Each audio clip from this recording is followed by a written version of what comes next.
জয় শ্রীকৃষ্ণ। রাধে রাধে। নমস্কার প্রিয় শ্রোতা বন্ধুরা, মহান কথায় আপনাদের সকলকে আবারও একবার স্বাগত জানাই। স্ত্রী ও পুরুষের মিলনে কে বেশি স্পর্শ সুখ লাভ করে, কে বেশি আনন্দ পায়, এই প্রশ্নটা করেছিলেন পাণ্ডবদের জ্যেষ্ঠ ভাই যুধিষ্ঠির। কাকে করেছিলেন? পিতামহ ভীষ্মের কাছে। আর এর উত্তরে পিতামহ ভীষ্ম যা বলেছিলেন সেটাই আজ আপনাদের সামনে তুলে ধরব, যেটা জানলে আপনি হতবাক হয়ে যেতে পারেন। তাই ভিডিওটির শেষ পর্যন্ত সঙ্গে থাকুন আর ভীষ্মের বলা কথাগুলো মন দিয়ে শুনুন। মহাভারত হিন্দুদের এক ভীষণই জনপ্রিয় কাব্যগ্রন্থ বা ধর্মগ্রন্থ।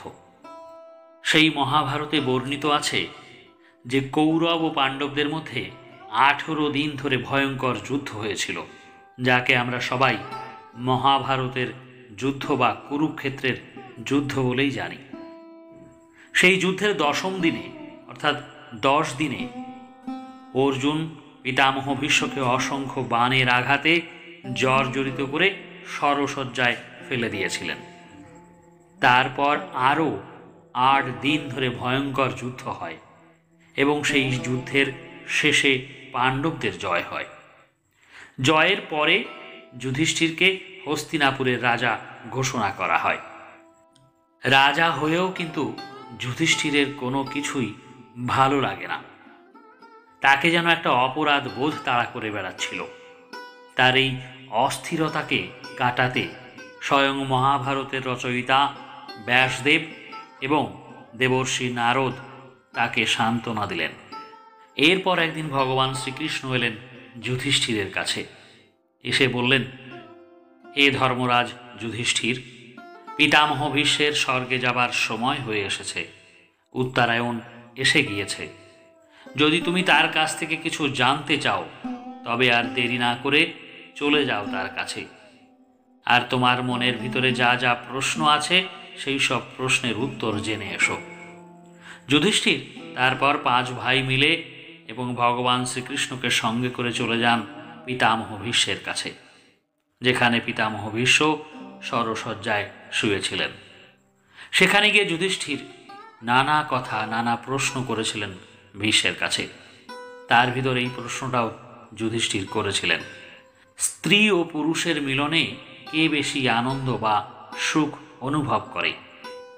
এর উত্তরে পিতামহ ভীষ্ম যুধিষ্ঠিরকে একটি পৌরাণিক ইতিহাসের কথা বলেন, যেটা আপনাদের সামনে আমি তুলে ধরছি। ভীষ্ম বলেন, পুরাকালে ভঙ্গাসন নামে এক ধার্মিক রাজা ছিলেন। সেই রাজা পুত্র কামনায় অগ্নিতুষ্ট যজ্ঞ করেছিলেন, আর সেই যজ্ঞের ফলে তিনি 100 পুত্র লাভ করেছিলেন। এই যজ্ঞে শুধুমাত্র অগ্নিদেবকেই যজ্ঞের আহুতি দিতে হয়, তাই সেই ধার্মিক রাজা ভঙ্গাসনও তাই করেছিলেন। এর ফলে দেবরাজ ইন্দ্র ভীষণ রেগে যান ওই রাজা ভঙ্গাসনের উপর। তাই ইন্দ্র ধার্মিক রাজর্ষি ভঙ্গাসনকে উচিত শিক্ষা দেবেন বলেন ভাবেন। একদিন রাজা ভঙ্গাসন মৃগয়া করতে যান। সেই সময় ইন্দ্র তাকে দিকভ্রান্ত করে দেন। রাজা দিকভ্রান্ত হয়ে নানা প্রান্তে ঘুরে ঘুরে ক্লান্ত হয়ে পড়েন। রাজার জল পিপাসা পায়। কিছু সময় জল এদিকে ওদিকে খোঁজার পরে রাজা একটি সরোবর দেখতে পান। এত ক্লান্ত হয়েছিলেন রাজা যে তিনি ওই সরোবরের জল খেলেন তো বটেই, সঙ্গে তার ঘোড়াকেও খালেন এবং পরে নিজে ওই সরোবরে নেমে স্নান করলেন। কিন্তু এখানেই বিপত্তি ঘটল। এই সরোবরে স্নান করে উঠতেই রাজা স্ত্রী রূপ পেলেন, অর্থাৎ স্ত্রী রূপে তিনি উঠে এলেন। এটা দেখে রাজা অবাক হয়ে যান এবং ভীষণ চিন্তিত হয়ে পড়েন। কি করবেন বুঝে উঠতে পারছেন না। কিছু সময় পরে তিনি ঘোড়ায় চড়ে রাজমহলে চলে যান। রাজাকে এই অবস্থায় দেখে রাজার স্ত্রী ও পুত্ররা সবাই অবাক হয়ে যায়। রাজা তখন সবিস্তারে সব কথা বললেন। তারপর রাজা বললেন, তিনি আর এই রাজমহলে থাকবেন না, তিনি বনে চলে যাবেন। তারা যেন সবাই মিলেমিশে একসঙ্গে রাজ্য সুখ ভোগ করে। এরপর রাজর্ষি রাজা ভঙ্গাসন ওই স্ত্রীরূপে বনে চলে যান। বনে গিয়ে এক তপস্বীর আশ্রয়ে বাস করতে থাকেন। একটা সময় ওই তপস্বীর সঙ্গে তার বিবাহ হয় এবং তপস্বীর ঔরসে স্ত্রীরূপী রাজা ভঙ্গাসনের গর্ভে আরও 100 পুত্রের জন্ম হয়। এরপর রাজা ওই শতপুত্রদের নিয়ে চলে যান আবারও রাজমহলে। সেখানে গিয়ে বলেন, তোমরা আমার পুরুষ অবস্থার পুত্র, আর এরা আমার স্ত্রী রূপের সন্তান। তাই তোমরা সবাই একসঙ্গে 200 ভাই রাজ্য সুখ ভোগ করবে।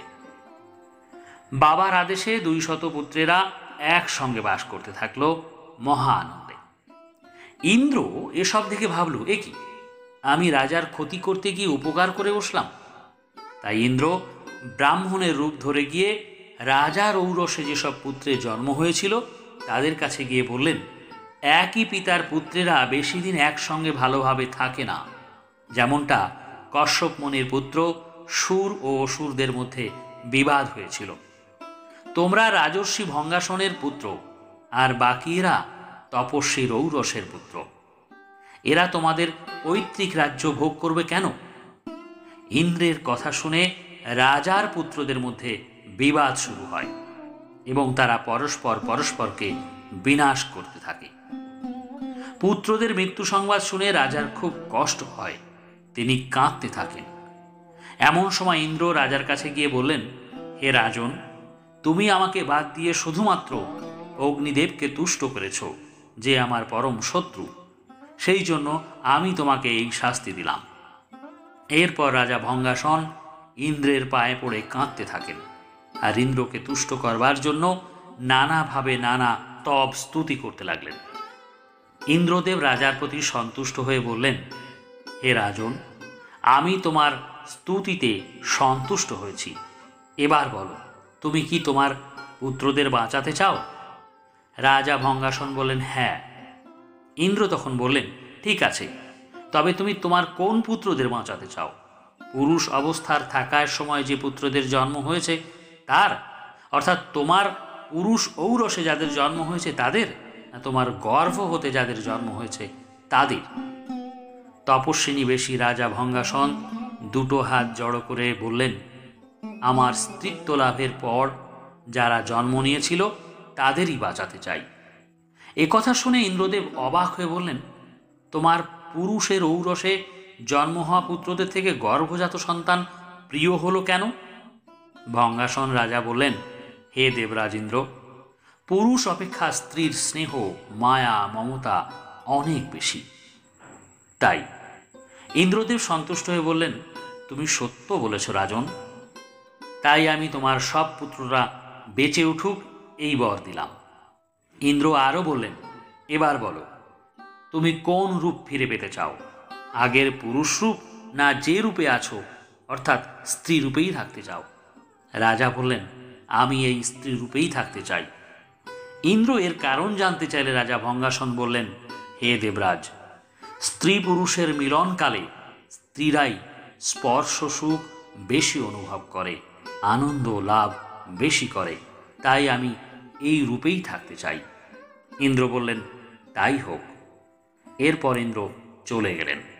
তো প্রিয় শ্রোতা বন্ধুরা, কেমন লাগলো আজকের এই তথ্য, এই ঘটনা, এই কাহিনী?